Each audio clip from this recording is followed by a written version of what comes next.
Hello everyone. Thank you for joining us today. It's my pleasure to introduce our guest speaker, Dr. Han-Tae Chang. He is an assistant professor of mechanical engineering at Incheon University, and he is the CEO of the actuator company named Faraday Dynamics.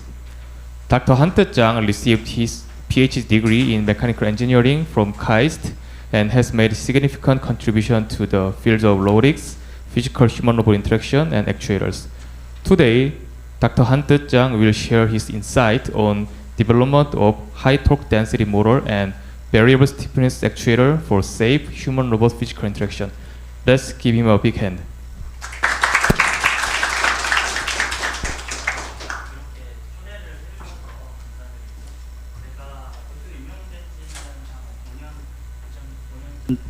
됐는데 최근에 코로나 시기도 있고 해서 강연 같은 거를 좀 세미나 같은 걸 못 하다가 그 다음에는 이제 기업 대표로 주로 이제 말을 하러 다니다 보니까 진짜 오랜만에 좀 대학에서는 좀 이런 세미나 자리에 오게 된 것 같습니다. 그래서 지금 저는 아까 말씀드린 것처럼 이제 이게 이런 순서로 이제 지금 겸직이다 보니까 첫 번째는 이제 제가 좀 교수로서 주로 연구를 하고 있는 내용 좀 소개를 드리도록 하고요. 두 번째는 주로 이제 사업 아이템이자 회사 소개 간단하게 드리고 마무리하도록 하겠습니다. 말씀드린 것처럼 저는 이제 19년도부터 인천대학교 기계공학과 조교수로 근무를 계속 하고 있었고요. 지금 20년도 말에 주식회사 패러데이 다이나믹스라는 기업을 설립을 해서 로봇 액추에이터 쪽 사업을 진행을 하고 있습니다. 저는 이제 오세훈 교수님처럼 일본에 있는 오사카 유니버시티에서 학사학위와 석사학위 취득했고 박사학위는 카이스트에서 했고요. 주로 연구 분야는 이제 두 분야인데 로보틱스 쪽이랑 사이버네틱스. 오늘은 이제 이 자료에 좀 너무 많아서 이런 이제 사이버네틱스 쪽은 다 이제 근전도 관련된 연구를 많이 하고 있는데 이런 부분은 좀 이제 생략을 했고요. 주로 이제 정부 과제도 주로 전자이수나 외골격 로봇 쪽을 하다가 이제 사업을 하고 이제 액추에이터 쪽에 관심을 가지다 보니까 주로 이제 모터 쪽을 많이 하고 있는데요. 이제 모터의 핵심이다 게 이제 자성 소재다 보니까 최근에는 자성 소재 관련된 과제 또 많이 하고 있습니다. 그래서 이게 참 재밌게도 이제 뭔가 빠져들다 보니까 이제 다양한 분야를 좀 하게 된 것 같습니다. 그래서 이제 제가 이제 로봇을 연구하게 된 계기는요. 사실 고등학교 졸업을 하고 뭔가 이제 국비유학생에 뭐 선정이 되면서 이제 제가 일본에 유학을 가게 됐는데 계기는 이제 여기 오른쪽에 보시는 것처럼 이 혼다의 아시모 로봇이거든요. 이 당시만 해도 아시모보다 뛰어난 로봇은 없다. 말할 정도로 굉장히 우수했습니다. 지금이야 뭐 여러 가지가 많이 나오고 있는데요. 당시 이제 혼다에서 발표했던 내용을 보면은 개발비가 3천억이 들었다. 그리고 대당 가격이 10억이다. 하면서 이제 최첨단의 기술 정수가 들어있다는 말을 많이 했어요. 그래서 이제 기쁜 마음에 이제 이런 전시회 같은 것도 보고 했는데 웬걸 이렇게 좀 사고가 일어나고 이런 거를 보게 됐습니다. 그래서 이게 제 학부 3학년 때 일이었는데요.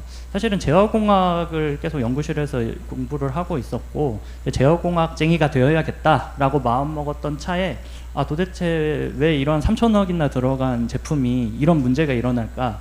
이 사람들을 그래서 좀 유심히 봤었는데요. 지하철에 가가지고 넘어지는 사람 한 명도 없더라고요. 그래서 이렇게 쉬운 거를 사람은 왜 이렇게 로봇은 어려울까? 이 하드웨어가 조금 좋지 않아서 이런 문제가 발생하는가에 대해서 조금 고민을 하게 됐습니다. 근데 의외로 이제 각 이제 제어기, 모터, 이제 뭐 이런 거를 분석을 해보니 오히려 연산 속도도 사람에 비해서 로봇이 더 빠르고, 그다음에 이제 속도도 더 빠르고, 도대체 뭐가 문제여서 이런 차이가 날까를 조금 근본적인 문제를 좀 파고들다가요.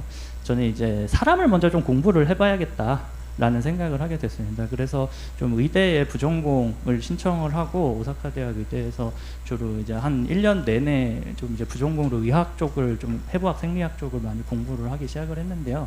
그래서 이제 신경과학 쪽 공부를 이제 좀 많이 하다 보니까 문제의 원인을 대충 좀 알 수 있게 됐습니다. 그래서 문제의 원인이 뭐냐면은 이제 사람이 이제 오히려 이제 매우 느린 신경 전달 속도를 가지고 있어요. 오히려 기계보다 이게 피드백 제어가 이제 보통 학부에서 가르치는 자동 제어의 기본이잖아요. 근데 이제 뭐 10ms 딜레이만 나오더라도 굉장히 심각하다라고 말할 정도인데 인간의 피드백 루프, 이제 대뇌 근육, 골격계 부하를 통해서 다시 피드백이 이루어지는 이런 피드백 루프를 보면은 이제 느린 사람은 150ms에 달할 정도로 굉장히 느리다고 알려져 있습니다. 이게 당연히 이제 나트륨 칼륨 이제 이온 펌프랑 근육에서 칼슘 이온 펌프가 돌아야 되는데 여기에서 딜레이가 생기기 때문에 이런 딜레이가 생기는 거거든요. 그래서 뭐 운동 경기 같은 거 보시면은 이게 빵 하는 소리 난 다음에 한 80ms 이내에 누군가가 동작을 했으면 이거는 물리적으로 불가능한 거라서 반칙패 처리를 하는 이유가 이런 피드백 시스템이 가지고 있는 기본적인 한계라고 이제 보시면 될 것 같아요. 그래서 이제 오히려 제가 생각했던 거는 인간의 하드웨어가 로봇보다 더 좋을 거라고 생각을 했는데 오히려 더 좋지 않았던 거죠, 피드백 제어의 관점에서는. 그래서 이제 신경광학학 쪽을 좀 공부를 하다 보니까 이제 이 문제를 해결하려고 생리학자들은 무슨 얘기를 하고 있냐면 실제 우리 몸에 다이나믹스 P라는 게 존재를 했을 때 이 뇌 뒤에 소뇌라는 시스템이 있는데요. 이 소뇌가 이제 다이나믹스의 0모델, 인버스 모델을 학습을 하고 있고 이 학습한 걸 바탕으로 피드 포워드 제어를 하고 있기 때문에 이런 피드백 딜레이에 대한 문제는 발생하지 않는다라는 주장을 많이 했습니다. 그래서 거의 정설로 받아들여지고는 있고요. 근데 이제 기계쟁이 입장에서는 굉장히 문제가 됐어요. 이 사실을 보고 난 다음에. 왜냐하면 이제 자동 제어 쪽에서는 피드백을 마치 이제 가장 최고의 그 제어인 것처럼 이야기를 하는데 당연히 그런 이유는 이제 외란이라든가 모델링에 오차가 있었을 때 이거를 극복할 방법이 피드백 제어가 유일하다고 이제 생각을 했기 때문이죠. 그럼 도대체 인간은 이런 시스템에서 어떻게 외란이라든가 이런 문제를 모델링 오차를 해결하고 있을까? 이런 문제가 발생을 하다 보니 이거를 저는 해결을 해야겠다 하면서 이제 학부랑 석사랑 박사 과정을 다 이 문제를 해결하고자 노력을 했다고 일단은 보시면 될 것 같습니다. 그래서 이 문제에 대한 이야기를 좀 하려고 하고 있고요. 그래서 제가 이제 조금 고민을 하다가 반년 동안 잠도 못 자고 계속 고민을 하다가 몇 가지 사례들을 계속 수집을 하게 됐는데 이 네 가지 사례를 보고 제가 느낀 게 있었습니다. 이 왼쪽 사례는 이제 많이 아시는 분도 계실 텐데요. 수동 보행 로봇이라고 이제 부르는데 이게 액추에이터도 없고 센서도 없고 아무것도 없어요. 그냥 쇳덩어리예요, 쇳덩어리. 근데 이 경사도가 한 7, 8도 되거든요. 이게 한 40분을 걷습니다. 이런 시스템이 있고 요건 이제 제뇌 고양이라는 고양이인데 이제 뇌에서 브레인을 적출한 고양이에요. 근데 이제 트레드밀 속도에 맞춰서 잘 뛰거든요. 그리고 이거는 이제 제어공학의 원류라고 보통 많이 가르치고 있는 제임스 와트, 증기기관 제임스 와트 원심 조속기 관련된 부분인데 옛날에는 기차가 이제 달릴 때 속도를 조절할 때 사람이 석탄을 이제 가공기에다가 넣다 보니까 사람이 많이 넣으면 빨라지고 이제 늦게 넣으면은 조금 넣으면 이제 느려지는 이런 문제가 있었습니다. 그래서 제임스 와트가 소속도를 조절하려면 어떻게 할까 고민을 하다가 이런 장치를 고민하는데요. 요 축이 차축이랑 연결이 돼 있어서 빨리 돌면 원심력에 의해서 이게 벌어지면서 이제 증기가 들어가는 밸브를 기계적으로 닫았다 열었다 하면서 속도를 조절하는 장치였어요. 그리고 이건 이제 제가 선박을 보다가 사실 세월호 이런 걸 좀 보다가 마음이 아프다가 이제 좀 그거랑 별개로 좀 느끼게 된 부분이 있었는데 이 선박이 넘어지는 거를 복원하는 과정을 놓고 보면 사실상 제어를 하고 있지 않거든요. 근데 사실상 이제 넘어지지 않습니다. 그러니까 설계가 잘못된 거죠, 넘어지면은. 그래서 이런 네 가지 사례를 보면서 제가 생각을 했던 거는 이게 자기 안정화라는 능력이 혹시 우리 신체에 존재를 해서 센서랑 피드백 제어가 없어도 다이나믹스가 스스로 뭔가를 안정화하는 구조가 숨어있지는 않을까, 이런 좀 가설을 세우게 됐습니다. 이게 좀 요거를 이제 상징적으로 이제 표현되는 블록 다이어그램인데 미분 방정식으로 보통 다이나믹 시스템을 표현을 하잖아요. 뭐 x 도 이퀄 ax 이렇게 표현하는데 실제로는 이렇게 이제 x 도시랑 ax가 이렇게 계속 이제 반복되면서 계속 시스템이 돌아가는 건데 실제로는 이게 피드 포워드처럼 보이지만 이 안에 내부 구조를 잘 살피다 보면은 안에 뭔가 기계적인 피드백 루프 구조가 숨어 있어서 실제로 그게 안정화를 기여를 하고 있는 게 아닐까. 마치 피드백 제어를 하나도 안 하고 있는 요 배가 넘어지지 않는 것처럼요. 그래서 이런 사람의 몸에서 이런 부분을 찾아봐야겠다. 도대체 수학적으로 먼저 이제 생각을 하면서 이제 고민을 해보게 되었습니다. 그래서 저희 연구실의 제어 철학은요, 전 제어쟁이 출신이기는 한데 제어를 극단적으로 활용하는 게 아니라 제어를 열심히 공부를 해서 제어를 어떻게 하면 안 하면서도 원하는 바를 달성할 수 있을까를 좀 철학적인 목표로 하고 있습니다. 그래서 이건 조금 수학이라서 복잡한 거라서 좀 빠르게 넘어가고자 하는데요. 수학 별로 안 좋아하실 것 같아서 실제로 제가 이제 했던 거는 뭐 이관절 이제 로봇 팔 다리 같은 걸 이제 준비를 해놓고 아무런 그게 없어요. 여기다 액추에이터나 뭐 이런 거 정보를 준 거는 없고 여기 이제 관절 토크 2개 정도 하고 여기 뭐 질량체들이 이렇게 달려 있고 해서 이제 원하는 어떤 특정한 이제 파란색의 목표 궤도가 있었을 때 여기에다가 외란을 이렇게 준 거죠. 처음에 이제 초기 오차를 뭐 ZT로 이렇게 줬을 때 이게 피드백 제어가 만약에 하나도 없더라도 원하는 궤도로 안정 수렴을 할 수 있는 수학적인 조건이 과연 무엇일까에 대해서 그냥 순수한 제어 이론만 가지고 이제 고민을 좀 많이 해보게 됐습니다. 이거는 이제 결국 이제 처음에는 이제 뭐 당연하지만 로봇 하시는 분들은 이제 운동방정식 세우는 건 기본이죠. 그래서 라그랑주 운동방정식 세우고 이제 이 평형점은 이제 목표로 한 궤도가 될 것이고요. 그래서 이제 오차에 대해서 선형 이게 실제로는 이제 궤도는 임의의 궤도를 얘기를 하고 있기 때문에 실제로 이 오차 시스템의 미분 방정식이 선형화는 이루어진 건데 이렇게 이제 테일러 익스펜전을 통해서 선형화는 이루어졌는데 중요한 건 여기에 있는 요 개수가 보통 이제 학부 때는 이제 뭐 x도 이꼴 ax에서 행렬 개수가 상수를 많이 다루잖아요. 근데 요거는 시변 시스템입니다.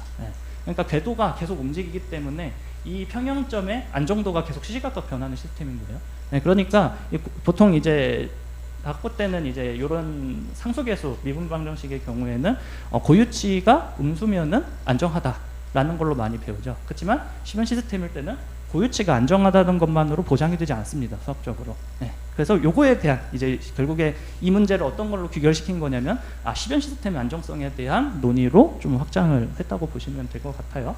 근데 시변 시스템의 안정성을 이제 체크를 하려면 여러 가지 방법이 있는데 제가 진짜 5만 가지 방법을 다 하다가 제일 범용적인 방법이 리어퍼너프 스테빌리티 크라이테리아입니다. 리어퍼너프 안정성 이론인데요. 이 포지티브 데피니트라는 뭐 에너지와 비슷한 이런 함수 하나를 찾아야 되는 게 목적입니다. 이런 함수를 찾아서 스스로 이걸 시간 미분을 했을 때 전미분이죠. 시간 전미분을 했을 때 이게 음수값이라면 에너지라는 게 오차의 에너지가 아무 제어를 하지 않아도 시간에 따라서 0으로 수렴하는 것을 이야기하기 때문에 에너지가 이렇게 위에 있더라도 그냥 시간만 지나면 떨어질 거 언젠간 0으로 수렴할 것을 이야기를 하는 거겠죠. 그래서 요 함수가 지금 보시면 이게 뭐야 라고 생각하실 수도 있는데 제 딴에는 한 6개월 걸려서 찾아낸 거예요. 정말 힘들게. 그래서 요거를 바탕으로 요런 이제 시변 시스템 요거에 대해서 요런 거를 정의를 해서 요걸 계산을 했더니 한 3가지 정도의 수학적인 조건을 얻을 수 있었습니다. 그래서 이 첫 번째 조건이랑 두 번째 조건, 세 번째 조건인데 간단하게 말하면 첫 번째 조건은 관절의 강성이 좀 필요하다. 스티프니스죠. 스티프니스가 근데 어느 정도 필요하냐면 운동이 이제 급격하게 변하는 가속도에 대해서 그걸 이겨낼 만큼 충분한 값이 필요하다. 그건 이제 정량적으로 요 값을 통해서 논의를 할 수가 있게 된 거고요. 그다음에 이제 점성, 비스커시티가 좀 있어야 되는 거고 마지막으로 아까 말씀드린 것처럼 모델링 에러가 분명히 존재를 할 거거든요. 인버스 모델이 틀렸을 거기 때문에 그 모델에 의한 오차의 값이 6이어야 된다. 6에 영어로 이제 바운디드 되어 있다고 말을 하죠. 그래서 요 값에 의해서 바운디드가 되어 있는 이제 모델링 오차가 그러니까 무한히 늘어나면 안 되고 유한한 값이어야 되고 그거를 이제 강성과 점성이 충분히 이제 누를 수만 있다 그러면은 이제 안정화가 가능하다라는 거 이제 정량적으로 논의를 할 수가 있게 된 거예요. 그래서 이 이론은 아시겠지만 리아프너프 스테빌리티 크라이테리아는 충분 조건입니다. 충분 조건이기 때문에 이거를 위배를 했다고 해서 불안정을 보장하는 건 아니에요. 하지만 이거를 만족을 하면 만족한 거는 보장을 합니다. 실제로 제가 찾았던 이 포지티브 데피니트한 리아프너프 안정화 함수는 이거 말고도 한 5개가 더 있었는데요. 나머지 4개는 공학적으로 무의미한 값이었습니다. 예를 들면 뭐 1년 동안에 각도를 다 1도씩만 이동할 것, 뭐 이제 이런 종류의 값이다 보니까 공학적으로 무의미해서 찾다 보니까 유의미한 값을 이런 걸 찾게 됐고요. 그래서 이런 이제 관절의 강성과 스티프니스랑 이제 비스코시티가 얼마나 필요한지를 논의를 이제 정량적으로 계산을 할 수가 있게 되었고요. 그렇다면 이제 궁금해졌던 것이 그러면 사람의 관절의 근육에서 이제 스티프니스랑 비스코시티가 과연 이제 사람의 질량값이랑 이런 걸 대입을 했을 때 이 값을 충분하게 커버를 하고 있느냐가 궁금을 해줬었고요. 그래서 이제 위대에서 열심히 공부를 했던 데이터를 바탕으로 이제 조사를 했더니 어떻게 보니까 이제 충분한 강성값이 제가 이제 수학적으로 구했던 리아프너프 함수 조건을 기가 막히게 사람의 근육이 만족하고 있다는 것을 확인을 할 수가 있었습니다. 그렇다 보니까 또 궁금해지는 것이 그러면은 측정 데이터는 이렇게 나왔는데 도대체 이런 강성이 생기는 원인이 무엇이냐에 대해서 좀 궁금해지다 보니까 이제 해부학 책을 더 많이 뒤지다 보니까 알게 된 사실이요. 이제 근육 내부에는 이제 크로스 브릿지라는 이런 구조가 되어 있는데 여기에가 이제 빨강색이랑 액틴이랑 마이오신이라는 필라멘트가 서로 수축을 하면서 좁아지면서 이제 수축을 하면서 힘이 나오게 되는데 이게 수축을 하면 할수록 이 접촉면이 감소합니다. 근데 이제 힘은 이 접촉면의 길이에 비례해서 나오게 되거든요. 그러니까 우리 인간의 근육은 관절 각도가 이제 줄어들면 줄어들수록 같은 뇌에서 명령이 내려오더라도 자연스럽게 토크가 줄어드는 기계적인 구조를 가지고 있었던 거예요. 예. 그러니까 다이나믹스가 있다는 거죠. 그냥 모션만 보면 이게 그냥 회전하는 것처럼 보이지만 실제로는 토크가 줄어드는 성질을 가지고 있더라. 그러다 보니까 이제 여기서 힌트를 얻었으니까 이게 결과적으로 스프링이 하나도 없어도 스티프니스가 나올 수 있는 이유는 이런 기계적인 구조가 겉으로 토크를 감소시키고 있기 때문에 마치 후계 법칙처럼 움직이는 것처럼 외부에는 보였던 것이죠. 그래서 이거를 힌트를 얻어서 이거를 물리적으로 한번 구현을 해서 나도 자기 안정성을 갖는 로봇 관절을 한번 만들어 봐야겠다 라는 거를 좀 생각을 하게 됐습니다. 그래서 이게 석사과정, 박사과정에서 이렇게 진행을 했었던 내용인데요. 지금도 이쪽은 계속 진행을 하고 있고요. 그래서 제가 생각했던 아이디어는 회전하면서 힘이 떨어지니까 모터 앞단에다가 감속기를 이런 식으로 설계를 해놓으면 회전하는 각도에 대해서 감속비가 점점 감소를 하는 거죠. 그럼 토크가 이제 줄어드는 형상을 만드는데 어떤 모양으로 할 거냐. 그래서 처음에는 이제 사람의 함수랑 비슷하게 만들려고 하다가 여기가 실제로는 별로 불안정한 영역이더라고요. 리아포노프 함수에 넣으면. 왜냐하면 이제 스티프니스가 없으니까. 그래서 이제 고민을 하던 것이 사람은 왜 여기에 평탄한 구역을 만들어져 있을까 불안해질 텐데 라고 해서 그냥 본인은 그냥 전 영역에서 직선 영역으로 설계를 해야겠다 해서 요거의 설계가 나오는 기어의 프로파일을 역으로 계산을 해서 뭐 와이어 커팅이라든가 이런 장비를 통해서 이런 기어를 가공을 하게 됐고요. 여기 두 개가 붙어 있는 이유는 이제 사람의 근육도 이게 기랑 구조, 2두근, 3두근으로 되어 있기 때문에 2두근, 3두근에 넣으려고 이렇게 좀 만들었다고 보시면 될 것 같고요. 그 다음에 이제 모터, 아까 말씀드렸던 거는 이제 조건 중에 하나가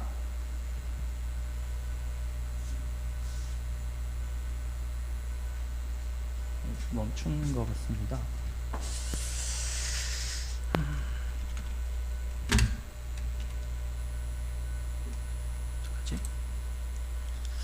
이게 영상이 좀 무거워서 그런지 좀 멈추더라고요.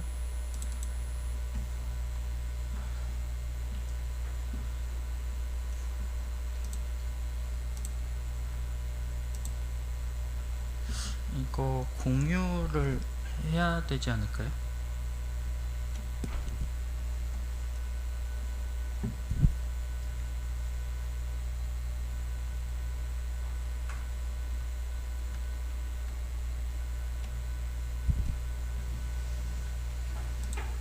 이건가?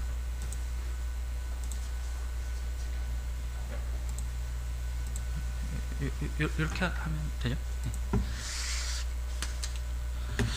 이게 가끔 이게 멈추더라고요. 영상이 좀 있다 보니까. 그래서 아까 말씀드린 조건이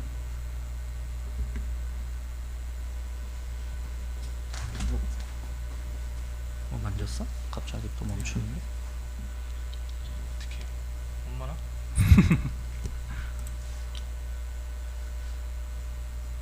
PDF로 가져올 걸 그랬나 보다. 안 보여? 꺼졌나 봐. 창이 아예. 파워포인트. PPT가요? 응. PPT. 바탕을 위해서.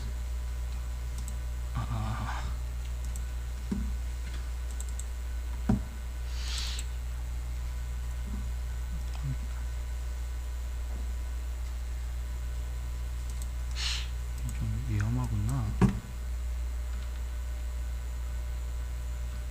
그냥 하시죠. 주문하지 말고. 준비로.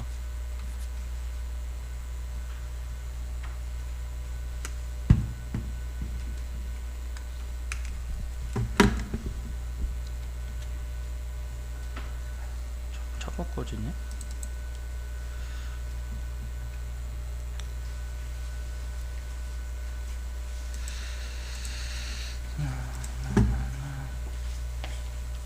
네, 이게 꺼지더라고요.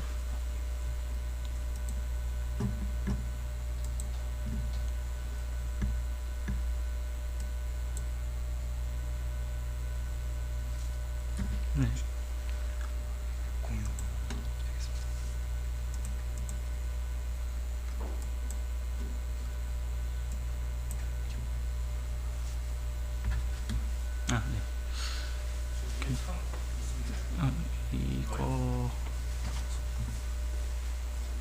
아 예.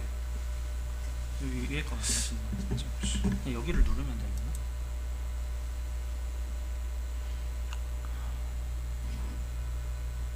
아 예. 된것 같은데. 네. 뭐 넘어가도록 하겠습니다.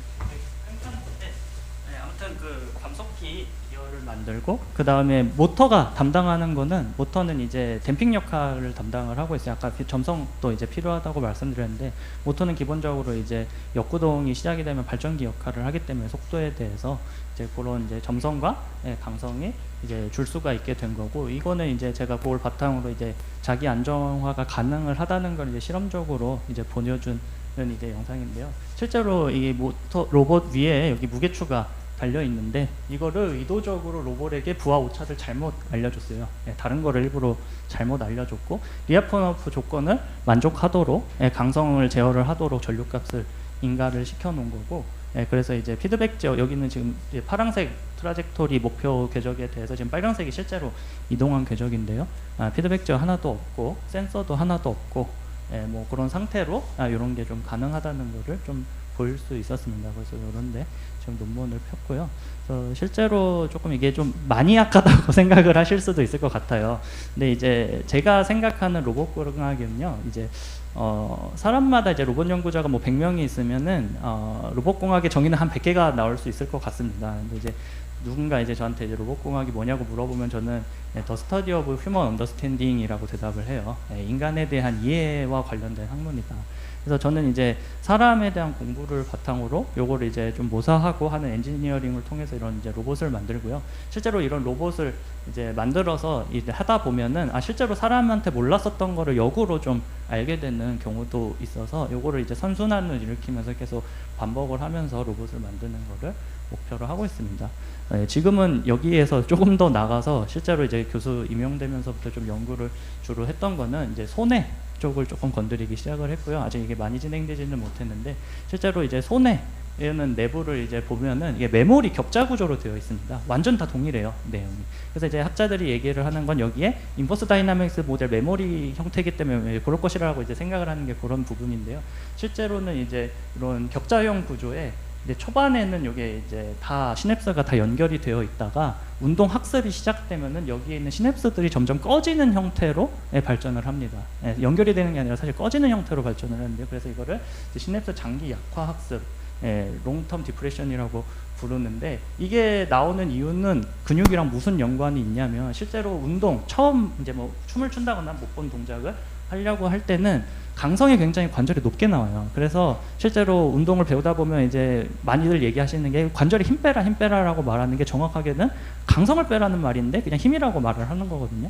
근데 힘이 왜 많이 나오냐면은 나오는 힘 출력이 여기에 있는 시냅스 개수에 비례하게 나옵니다. 그러니까 운동이 학습이 안 돼 있으면 여기가 꽉 차 있기 때문에 관절 강성을 의도적으로 많이 쓰게끔 손해가 유도를 하고 있고요. 왜냐하면은 너는 모델이 부정확하니까 관절 강성을 많이 써야 목표한 바를 이룰 수가 있어라고 이제 설계가 되어 있는 거죠. 근데 이제 운동 학습을 하다 보면은 모델이 확보가 되니까 여기 시냅스가 점점 꺼지게 되고 그게 이제 점점 약화가 되니까 강성도 자연스럽게 빠지는 구조로 되어 있고요. 그래서 이게 이제 운동 학습과 이제 근육의 가변 방성 기능이 손해랑 같이 연결되어 있다는 이런 이제 인간 연구들을 좀 바탕으로 요거를 이제 좀 실제로 로봇이 다이나믹스를 학습하는 로봇을 만들려고 지금 연구를 많이 진행 중에 있고요. 실제로 이제 시뮬레이션에서는 굉장히 정확하게 모델링을 학습을 하는 이제 로봇을 확인을 할 수가 있었습니다. 그래서 이거를 실제로 하드웨어를 통해서 지금 구현을 하려고 하다가 어떻게 하다 보니까 사업이 좀 커지게 돼가지고 이게 지금 한 1년 반 가까이 계류가 되어 있는 상태입니다. 그래서 지금 이제 제가 회사 이름이 앞에서 말씀드린 것처럼 패러데이 다이나믹스라는 회사인데요. 이게 다이나믹스 때문에 그런지 이게 보스턴 다이나믹스 짜반이냐 뭐 이런 말도 이제 많이 듣는데 그런 게 아니라요. 이게 모션 이게 이런 거를 모방하는 게 아니라 나는 다이나믹스 인간의 근육의 다이나믹스를 모방하고 그 다이나믹스의 중요성을 알리고 싶어서 이런 이제 이름을 붙이게 됐습니다. 물론 이제 보스턴 다이나믹스가 또 그런 이유가 있었는지는 잘 모르겠습니다만 그렇게 됐고요. 사실 저는 이제 이런 쪽 이제 사람을 연구하고 뭐 이제 이런 쪽을 연구를 많이 하고 있었는데 저의 모터 그러니까 이제 모터가 이제 힘이 센 모터를 제가 그 과정에서 실제적으로 이제 좀 개발을 하게 됐는데 이 모터에 관심을 가지시는 이제 학자분들이 좀 많이 생겨나게 되면서 좀 사업적으로 이제 모터를 좀 판매를 하다 보니까 좀 두 가지 일을 좀 겸하게 되었습니다. 근데 이제 제가 생각하는 이제 로봇이 조금 활성화가 좀 많이 어렵고 우리 주변에서 로봇을 보기 어려운 이유는 이제 로봇 관절이 좀 딱딱하기 때문이라고 좀 생각을 하는데요. 그래서 이런 딱딱한 로봇 관절이 왜 생기느냐 하면은 실제로 모터가 딱딱하진 않아요. 관절이 모터는 진짜 잘 돌거든요. 근데 왜 딱딱하냐면 이 모터가 힘이 약하기 때문에 좀 하모닉 드라이브, 뭐 사이클로이드 기어 아니면 이제 유선 감속기, 다단 유동 감속기 같은 걸 이제 적용을 하기 때문에 관절이 굉장히 딱딱해지죠. 그러다 보니까 이제 로봇에 맞아서 다치거나 죽거나 이거 실제로도 이것도 이제 사람이 목뼈가 부러지는 그런 상황을 이제 해놓은 더미에다가 실험을 해놓은 영상인데요. 그러다 보니까 현재 로봇은 대부분 산업용 로봇은 이렇게 펜스 안에서 많이 동작을 하게 되어 있습니다. 그래서 이제 제가 생각을 했던 거는 이제 앞에 가변강성 기능을 통해서 좀 이 사람의 모사를 많이 해보려고 노력을 해보다 보니까 요런 이제 모터도 그래서 그 과정에서 좀 개발을 하게 됐었던 부분인데 요런 인간의 근육과 같이 큰 힘이 나오는 모터를 좀 이게 다양한 분에게 좀 사용할 수 있도록 좀 해봐야겠다라는 해서 창업을 좀 하게 됐습니다. 그래서 뭐 제가 생각하는 이제 어플리케이션은 이제 기존에는 보통 이제 토크 센서를 많이 사용을 하고 있잖아요. 그래서 이제 BLDC 모터가 보통 힘이 약하기 때문에 이제 고마찰 감속기, 하모닉 드라이브와 같은 걸로 이제 딱딱한 이제 강성이 어쩔 수 없이 이제 나오게 되는데 이 높은 강성을 이제 충격 억제를 피하기 위해서 이제 토크 센서를 많이 부착을 해서 피하고 있는 것이 지금까지의 어플리케이션이었습니다. 그래서 이게 언뜻 보면은 괜찮아 보이는 어플리케이션일 수가 있어요. 근데 실제적으로 이게 한 두 가지 정도의 문제가 여전히 좀 남아 있는 상황인데요. 첫 번째는 이제 감속기가 사실 모터보다 더 비쌉니다. 어떻게 경우에 따라서는. 그래서 이게 비용이 굉장히 많이 올라가고요. 감속기가 붙으니까 더 무거워지고 뭐 이런 부분이 있습니다.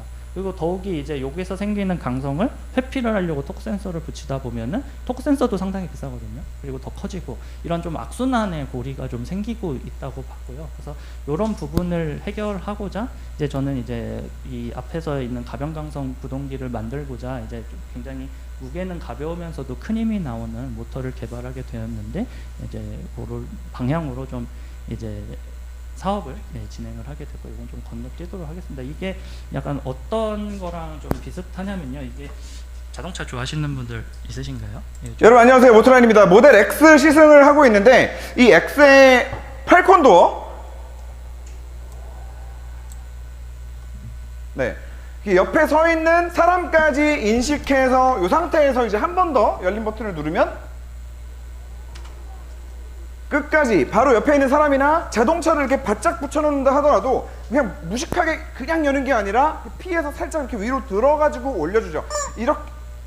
이렇게 똑똑한 도어 시스템을 가지고 있는데 얘가 닫힐 때 한번 잘 보세요. 닫힐 때 마지막에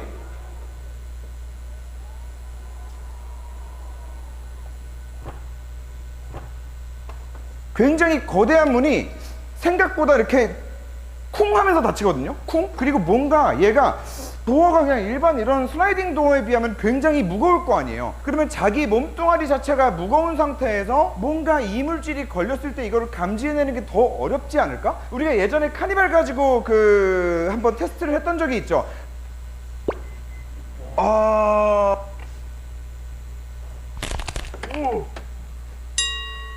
그래서 그때의 기억이 떠오르면서 과연 모델 X는 바나나를 터트리나 아니면 이렇게 무거운 도어를 힘을 줘가지고 작동을 하는 와중에도 엄청난 또 기술력을 보여주면서 혹시 바나나를 좀 안전하게 보호해 주지는 않을까 궁금해서 한번 해보기로 했습니다. 자, 그래서 자, 일단 모델 X 요 옆면 있죠. 네, 아이들이 탈 때 혹시라도 손이 끼지는 않을까, 아이들의 손높이에 맞게 요 정도에다가 바나나를 한번 좀 물려보는 것으로 하겠습니다. 자, 굉장히 아직 터진 데 한 군데 없고요. 딱 맛있게 좀 익어 있는 그런 바나나입니다. 닫아볼게요.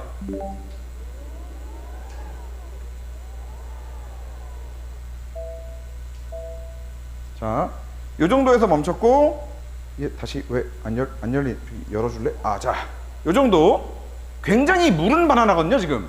자, 그러면은 이 같은 송이에 달려있던 또 다른 바나나. 자, 얘도 과연 카니발에 다시 하면 어떨지 갑니다.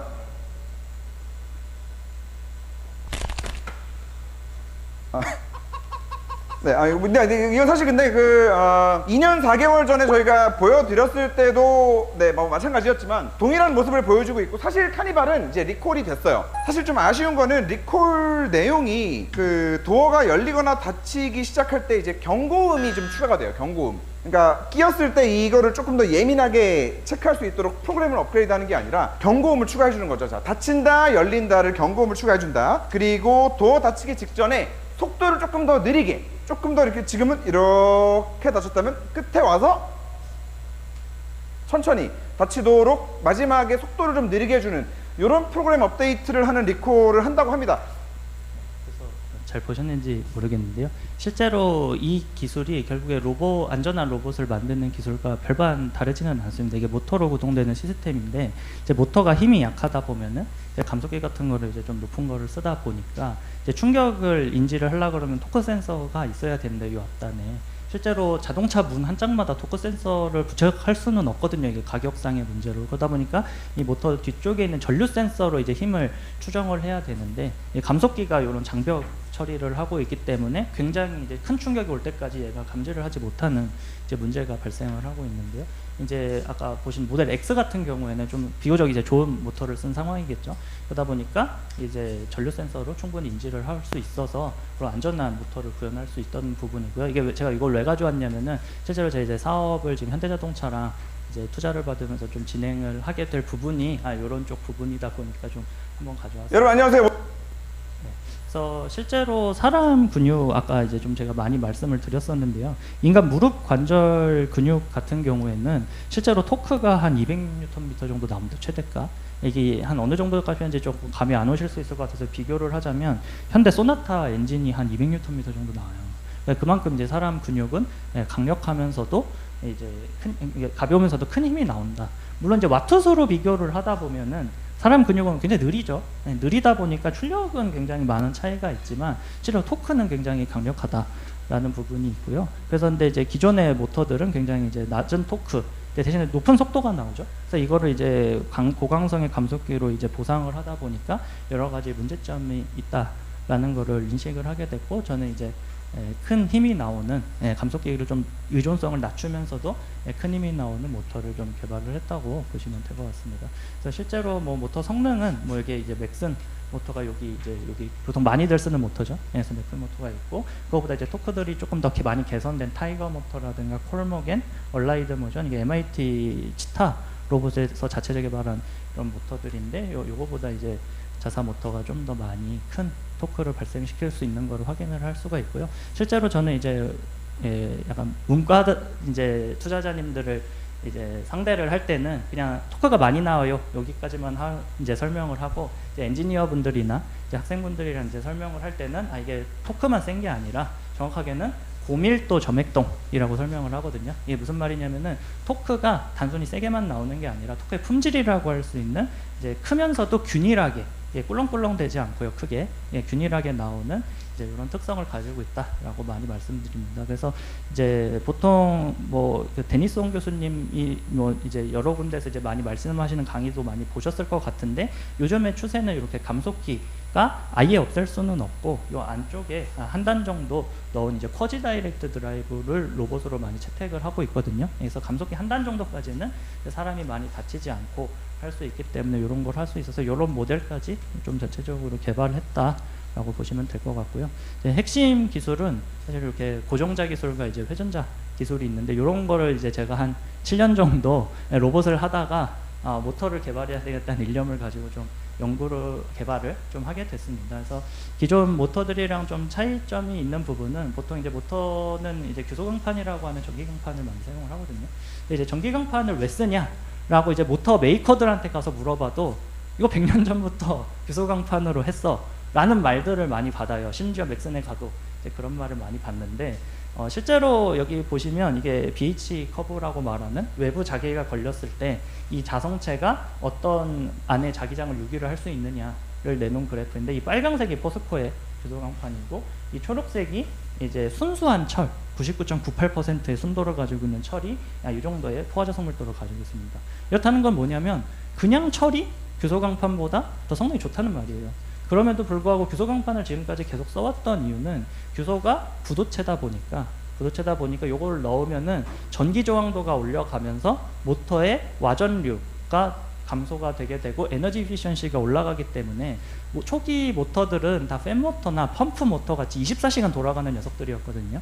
근데 이제 그런 모터 메이커들이 계속 그 생산 시설을 그대로 이제 서버 모터 쪽으로 가지고 오게 되면서 이 규소 강판에 대한 이제 생산 설비를 이제 뭐 할 수가 없으니까 계속 관행적으로 계속 해왔던 게 이제 규소 강판 모터라고 이제 저는 생각을 하고, 저는 이제 FE 코발트라는 소재를 사용해서 모터를 좀 만들게 됐는데, 이게 기존의 모터 공정이랑 전혀 다른 공정을 밟아야 됩니다. 일단은 열 처리가 없으면 자성이 하나도 나오지를 않아요. 그래서 이제 열 처리와 관련된 이제 철강 쪽 공부를 한 1년 정도 열심히 하고, 그 다음에 이제 열 처리 롤을 하나를 이제 빌려가지고 임대해서 매주 가가지고 열 처리 노하우를 쌓으면서 좀 시간을 많이 보냈던 것 같습니다. 그 시절 뭐 재밌으면서도 참 어렵기도 했었는데요. 그래서 이제 수소 분위기에서 열 처리를 해야 되는데, 이제 공기 중에서 하면 안 되고 로 안에 있는 공기를 다 빼내고 수소 분위기로 채운 다음에 하는 이런 좀 특수한 열 처리가 좀 노하우다 보니까 이런 걸 이제 학교에서는 좀 많이 할 수가 없어서 이제 뭐 투자를 받고 뭘 하면서 좀 많이 진행을 하게 됐고요. 그다음에 이제 뭐 회전자 같은 경우는 일반적으로 뭐 N극, S극이 많이 교대로 배치된 모터들을 많이 생각을 하실 수 있을 것 같은데, 이제 저희 모터는 이렇게 역방향으로 착자된 자석이 중간중간에 껴들어가 있는 할바크 배열이라는 걸 이제 사용을 하게 되고요. 이 할바크 배열을 사용하게 되면은 앞방향, 고정자 방향으로 자석이 굉장히 증폭이 되는 특징이 가지고 있는데, 실제로 조립할 때 보시면 여기 N극과 N극이랑 S극, S극이 있어서 조립이 잘 안 됩니다.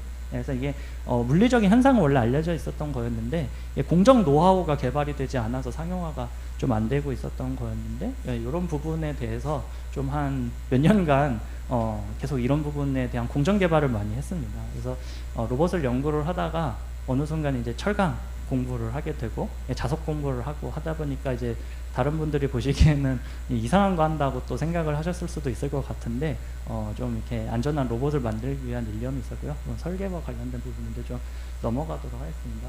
그래서 실제로 이게 고토크 밀도 모터를 많이 개발을 했다라고 하시는 분들을 보면은, 이게 이제 웨스트우드 로보틱스라는 곳에서 휴머노이드 로봇 만들었을 때 여기 고토크 밀도 모터가 나왔다고 말씀을 하시는 건데, 실제로는 모터의 토크 밀도는 직경의 세제곱에 비례하는 성질을 가지고 있습니다. 그래서 단순히 크게만 만들면 토크 밀도는 올라가요. 그래서 이제 정확한 이제 성능은 이제 자성이 얼마나 강력하게 밀어서, 당연히 이제 저희 모터도 크게 만들면 당연히 토크 밀도가 올라가는 건 당연한 건데, 이제 이런 부분을 이제 근본적으로 좀 해결한 액추에이션에 대해서 개발을 하게 됐고요. 이제 제어기 쪽인데 건너뛰고, 그래서 이제 뭐 기존에 이제 맥슨이랑 타이거랑 얼라이드 모션 이런 제품 대비 이제 월등히 높은 토크 밀도의 모터를 개발해서 지금 제품을 만들어내고 있습니다. 그래서 뭐 이런 부분으로 이제 시장은 이제 주로 착용형 로봇, 협동 로봇, 휴머노이드, 아까 말씀드린 이제 자동차 전동 도어라든가 엘리베이터 도어, 뭐 다양한 분야로 지금 원래는 이제 로봇을 하고 착용형 로봇을 하던 사람이라고 제가 말씀을 드렸는데요. 사업을 하다 보니까 직원들 숨만 쉬어도 나가는 돈이 엄청나게 많아가지고 닥치는 대로 아이템 발굴을 해서 지금 사업을 진행 중에 있습니다. 주로 한 21년에 이제 제가 창업을 했다고 아까 말씀을 드렸었는데요. 21년도부터는 이제 거의 로봇보다는 주로 이 가격, 처음에 모터를 만들었을 때는 이게 코발트를 쓰다 보니까 가격이 좀 많이 비싸서 한 200만 원 정도가 나왔어요. 원가만, 소재만, 제 인건비 거의 빼고. 그래서 이거를 이제 낮추는데 설비를 드리고, 요 설비 하나하나가 거의 억대였거든요. 그래서 이게 랩에서 연구비로 도입을 하기에는 굉장히 어려움이 있어서 투자자들 엄청나게 찾아다니고 IR하고 하면서 야금야금 정보 과제도 몇 개씩 따고 하면서 이제 모아서 현재는 뭐 이 정도 만들고 있고, 지금은 이제 양산 설비를 드리려고 최근에 투자를 좀 많이 받아서 진행을 하고 있고요. 아마 이제 요즘에 창업이 붐이다 보니까 아마 디지스트에도 창업에 관심이 있으신 분들이 많을 것 같은데, 이 대학에서도 이게 교수든 학생이든 이게 열의가 있으면은 창업을 해서 이제 딥테크 기술이죠. 뭐 이런 거를 할 수 있다라는 걸 좀 보여드리고 싶어서 좀 준비를 해봤습니다. 그래서 가공 장비랑 열처리 장비 다 들여서 이제 랩이자 공장이자 뭐 다 같이 직원이랑 학생이랑 다 같이 모여서 뭐 짬뽕이 돼가지고 하는 이런 설비에서 다 제품을 생산을 하고 있고요. 이제 좀 이제 한 한 명 정도 인력이 모여서 하고 있고, 실제로 이제 작년에 이제 포스코 아이디어 마켓플레이스라는 공모전이랑 삼성전자 시랩 아웃사이드에 선정이 되면서 여러 가지 이제 협업을 많이 시작을 하게 됐고요. 뭐 투자는 뭐 이렇게 받으면서 다음 달에는 이제 롯데랑 현대자동차에서 투자금이 들어오기로 돼서, 창업 초기는 저는 이제 700만 원 빚내서 시작을 했었어요. 근데 이제 좀 안전한 인간 로봇 상호작용을 위한 모터를 좀 상용화를 꼭 하고 싶다. 로봇 공학 발전에 좀 기여를 해보고 싶다라는 일념으로 좀 이게 좀 어려운 시기를 겪어서, 지금은 현재 이제 기업 밸류 한 160억 정도 인정을 받았고요. 그래서 내년도는 이제 투자자들이 한 400억 목표로 지금 좀 준비를 하고 있습니다. 그래서 지금 주로 아까 말씀드린 것처럼 그러니까 연구라기보다는 이제 사업과 좀 더 관련된 부분인데요. 이제 아까 말씀드린 저희 FE 코발트라는 소재를 사용을 하고 있는데, 이 코발트가 가격이 많이 비싸요. 근데 요즘 보면은 이제 전기 자동차가 문제가 많죠. 전기 자동차에 이제 4만개 배터리가 코발트를 많이 사용을 하고 있어서, 코발트가 이제 좀 미친 듯이 널뛰입니다, 이 가격이.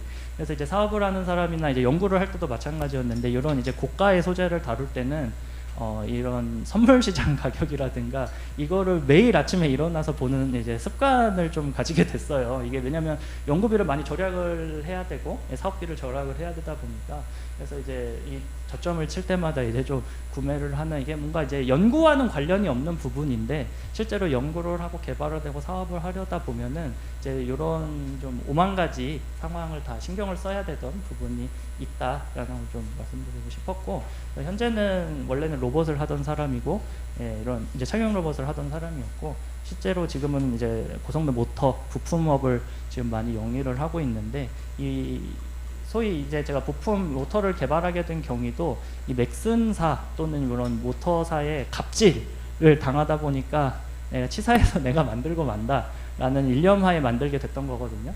근데 이게 부품업을 하다 보니까 다른 데서 갑질이 나오더라고요. 이 소재단에서 갑질이 나오게 돼서, 아까 말씀드린 것처럼 이 소재도 지금 국산화가 전혀 안 되어 있는데 소재를 만들어 보자, 이제 포스코랑 협력해서 이제 실험로 구매를 해가지고 지금 이제 철판도 직접 생산을 하면서 소재를 만들고 모터를 만들고 로봇을 만드는 이런 일련의 밸류체인 역과정을 하고자 지금 하고 있습니다. 그래서 뭔가 철광 용광로 같은 거를 이제 막 도입을 하려고 막 알아보다 보니까 주변에 연구하시는 분들이 코발트 광산은 안 살 거냐 뭐 이제 이런 농담을 하시기도 하는데 거기까지 갈 생각은 없고요.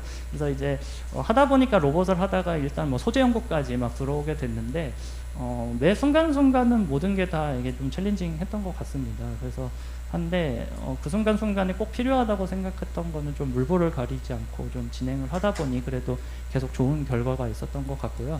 그래서 이제 여러분 이제 뭐 학업이든 뭐 혹시 창업을 하거나 하고 싶은 학생들이 있다면 창업이든 뭐 일이든 다 좀 그 상황에 맞게 즐기면서 최선을 다하는 좀 그런 재밌게 일을 할 수 있는 이제 환경이었으면 상황이 되었으면 좋겠습니다. 그래서 뭐 저는 이제 뭐 마지막에 포부로 이제 흔히들 이제 기계산업의 쌀을 베어링이라고 하고 전자산업의 쌀을 반도체라고 부르는데요. 로봇 산업의 쌀을 서버모터라고 생각하고 지금 많은 이제 사업에 조금 올인을 좀 하고 있는 상태입니다. 그래서 인간의 근육과 경쟁하는 모터를 만들도록 계속 열심히 노력을 해보도록 하고요. 아마 로봇 하시는 분들이 많을 것 같아서 좀 좋은 영업이 되었으면 좋겠습니다. 이상입니다.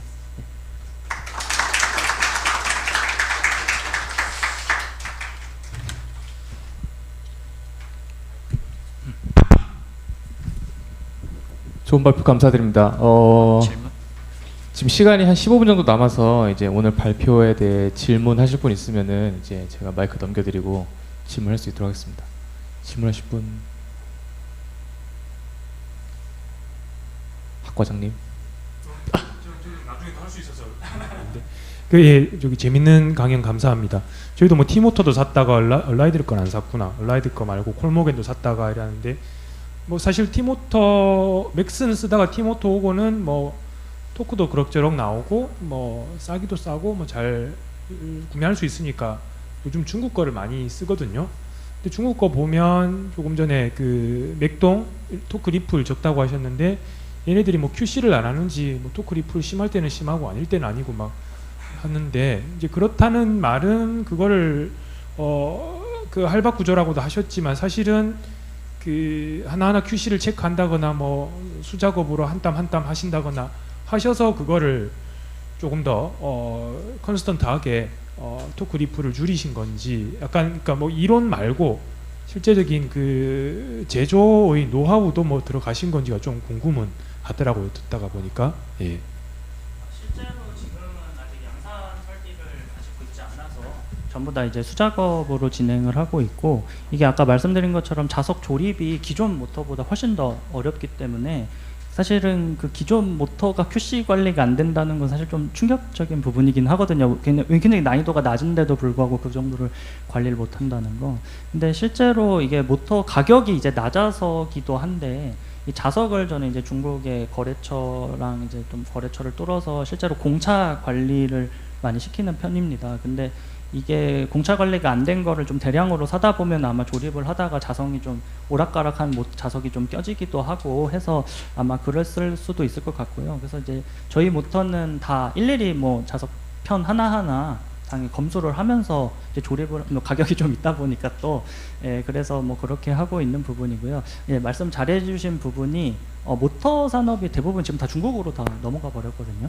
아마 이제 얼라이드 모션이나 뭐 이런 회사들도 장기적으로는 지금 중국 회사들에 다 어려움을 겪을 것으로 저는 생각을 하고 있습니다. 그런 의미에서 저는 이제 회사가 계속 살아남으려면 가격 경쟁력도 당연히 중요는 하지만 이제 뭐 자동차로 굳이 비유하자면 이제 현대 소나타 같은 양산차가 있고 페라리나 람보르기니 같은 이제 하이엔드 차가 있는 것처럼 포지션을 이제 가격 승부를 보는 모터가 아닌 좀 하이엔드 퍼포먼스를 보는 쪽으로 하면서 품질 퀄리티를 확실하게 이제 보장을 하고 이런 쪽으로 좀 나가야지 좀 승산이 있지 않을까. 이제 특히 이제 선진국 대열에 들어간 이제 제조업들은 이제 중국과 제조업에서 경쟁을 하고자 하면 그런 생각을 좀 하고 있습니다. 또 질문 있으신 분 있나요?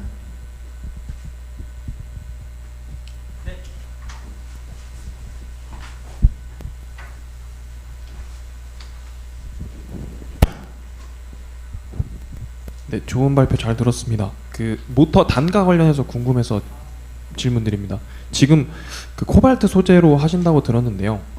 그러니까 자체 개발하시기 전까지는 다른 시장 수요에 영향을 좀 많이 받는다고 이해를 하면 될까요? 그러니까 지금은 전기차 쪽에서 수요 둔화가 발생을 해서 단가가 좀 낮아져서 다행히 아직은 호재인데, 그러면 그러니까 아마도 개발되기 전까지는 계속 그 영향을 받는 불안정한 요소가 좀 남는다고 이해를 해도 될까요?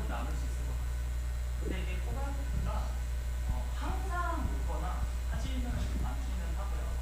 항상 주기가 있어요. 그러다 보니까 이게 좀 그런 주기에서 좀 저점 가격을 좀 잘 알고 있고, 제가 이제 맨날 아까 말씀드렸던 이제 좀 선물 시장을 계속 봐야 된다고 말씀을 드렸던 부분이 결국에는 반드시 이제 과잉 생산이 오는 타이밍이 결국에는 등장을 하게 되거든요. 이제 그런 시점 노려서 사는 방식으로 하는 좀 전략을 잘 세워서 사업이다 보니 이제 그렇게 가는 방법 말고는 좀 없을 것 같습니다. 근데 이제 그 과정에서 이제 수량이 좀 많아지고 생산이 많아지다 보면은 말씀하신 것처럼 좀 어려움이 있을 수가 있을 것 같아서 이제 좀 한국 재료연구원이랑 요 FA 코발트라는 소재를 좀 이제 국산화하고 양산을 해보자라는 이런 과제들을 좀 진행을 해서 좀 리스크 해지를 좀 해보자 노력을 하고 있는 상황입니다. 네네네. 고점하고 저점하고 단가 차이가 한 3배 정도 납니다. 네. 근데 이제 뭐 3배라고 해도 사실 모터 가격이 서버 모터가 사실 상당히 비싼 모터거든요. 그러다 보니까 뭐 맥슨 모터 같은 경우에는 뭐 한 5-60만 원 정도 하는 모터들 많은데 맥슨 모터 원가만 놓고 보면 아마 다들 잘 모르실 것 같은데 5만 원이 안 할 거예요. 근데 제조업에서 이 1000% 마진이 남는 사업 모델은 거의 나오지 않거든요. 제가 이제 좀 열이 받아서 창업을 하게 된 계기도 이 맥슨 모터 고정자 제가 하청업체 가가지고 직접 문의를 했는데 얼마에 뛰어가냐, 5,000원 뛰어갑니다. 그 정도로 굉장히 많이 남는 사업이에요. 그러다 보니까 이제 지금 이제 코발트 철을 제가 키로당 한 100불 정도에 지금 매입을 해서 사오고 있는데 맥슨 모터 양산화만 좀 이루어진다면은 이제 그 대부분의 이제 좀 부가가치가 높은 사업이다 보니까 사실 재료 가격 정도는 그래도 좀 리스크가 그렇게 많이 크지는 않은 부분으로 인식은 하고 있습니다. 네.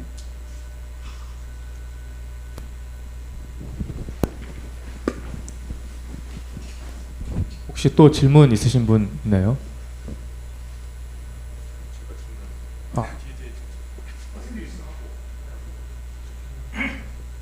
예, 약간 전공이랑 다를 수가 있어가지고.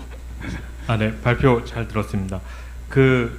아까 이 하이 고토크의 QDD를 만드셨는데 이거를 아까 휴머노이드 대퇴부에 단 그림이 있었지 않습니까? 네네, 맞습니다. 그런 로봇에 달아서 구동을 하면은 이 기어 박스가 없는 게, 그러니까 기어 단수가 낮은 게 로봇이 뭐 점프한다거나 이러면 백드라이버블한 게 장점이 될 것 같은데, 지금 아까 자동차 문에다가 다는 거 영상 보여주셨잖아요. 네네. 그래서 자동차 문이나 되게 다이나믹 속도가 느린 어플리케이션 같은 경우는 예를 들어 시리즈 엘라스틱 액추에이터나 네. 이런 거에 비해서 이 고토크 밀도 모터가 가지는 장점이 있나요? 뭐 조금 희석될 수도 있는 부분은 좀 있을 수도 있을 것 같은데요. 그래서 지금 이제 이런 문 쪽과 관련된 이제 개발을 지금 좀 많이 하고 있는데, 뭐 약간 그게 있기는 하지만 삼성전자 쪽이랑은 지금 냉장고 요즘에 좀 비스포크 냉장고가 많이 비싸지면서 문이 전동화되고 있는 추세예요. 그래서 지금 전동화 문 시장이 좀 많이 크고 있었는데, 중요한 건 이제 문이 자동으로 닫히다가 애완견이 끼거나 애기가 이제 손이 끼거나 해서 뭐 잘릴 수도 있고 뭐 이런 문제의 이슈를 많이 주더라고요. 근데 이제 토크 센서라든가 일절 이런 거는 좀 어려운, 그러니까 공간상으로 뭔가 넣기를 이제 좀 어려워하고 가급적 이제 모터 직구동 해가지고 이런 부분을 해결을 해줘야겠다라는 게 있어서 지금 개발을 하고 있는데, 대기업이 근데 의외로 가격을 엄청나게 후려치는 상황이라서 지금 가격 협상을 좀 하고 있는 상태인데, 지금 일단 기술 보고 가격 나중에 다시 얘기하자라는 모드라서 지금 개발에 지금 올인하고 있습니다. 혹시 더 질문 있으신가요? 요 모터를 서버 모터라고 적어주신 게 저는 네네네.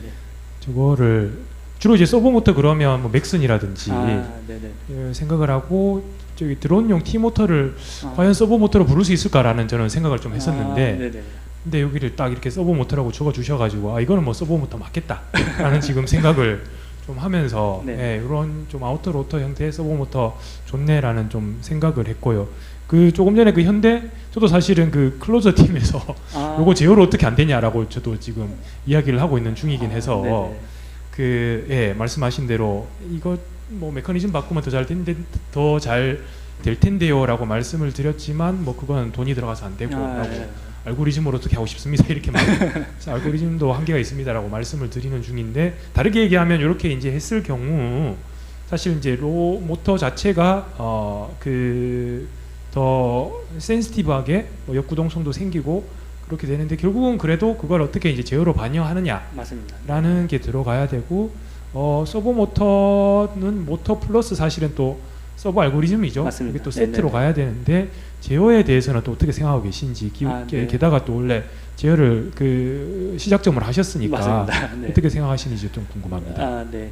사실은 실제로 지금 저희 회사, 그러니까 이게 제어기가 이게 알고리즘 쪽 제어가 있고, 사실은 보통 많이 하는 모터 드라이버는 이제 좀 또 인버터 쪽을 이제 많이 이야기를 하는데요. 사실 뭐 두 개 쪽 다 좀 많이 관심을 가지고 있고, 실제로 이제 BLDC 모터 또는 이제 PMSM이라고 부르는 영구 동기 전동 모터는 이 인버터 쪽에도 굉장히 많은 그런 개발이 이루어져야 합니다. 그래서 실제로 맥슨 모터를 지금 가지고 많이 구동을 하고 있는데, 모터 드라이버가 이제 모터 성능을 좀 못 버티고 있어서 지금 모터 드라이버 쪽을 좀 많이 신경을 쓰느라고 그런 제어 알고리즘이라든가 이런 거는 사실은 이게 어플리케이션 고객 쪽에서 많이들 이제 그때그때 좀 많이 다른 부분이다 보니 그런 쪽에 많이 어차피 일임을 해주면서, 실제로 그 부분에 관해서는 이제 좀 문의가 오거나 같이 좀 개발을 해줬으면 좋겠다. 이게 하드웨어를 만들었으니까 이제 알고리즘 할 때도 좀 같이 개입을 해줬으면 좋겠다라고 할 때만 조금 이게 서버로 좀 많이 진행을 하고 있는 부분이라서요. 좀 많이 소개해 주시고 같이 할 기회가 다들 있었으면 좋겠습니다.